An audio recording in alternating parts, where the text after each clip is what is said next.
To change to a business account on Cash App, start by opening the app on your mobile device. Tap on your profile icon located at the top right corner of the screen. This will take you to your profile page where you can view and edit your account information. Scroll down to the bottom of the page and tap on Support. Then select something else from the menu. Type Business Account in the search bar and select the result that says Change Account Type. This will take you to a page with information about the differences between personal and business accounts on Cash App. Read through the information carefully and tap on Change to Business at the bottom of the page. You will be prompted to provide some additional information about your business, including the business name, type, and address. Fill out the required fields and tap Next. You may also be asked to provide identification documents, such as a driver's license or passport.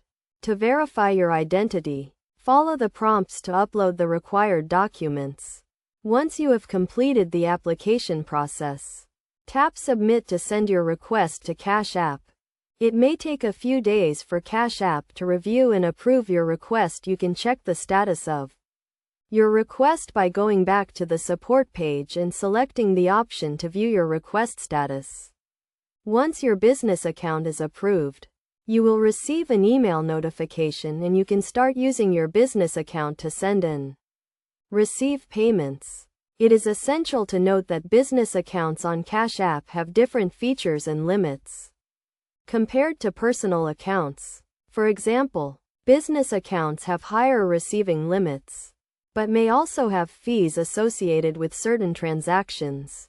Make sure to review the terms and conditions of your business account carefully to understand the features and limitations.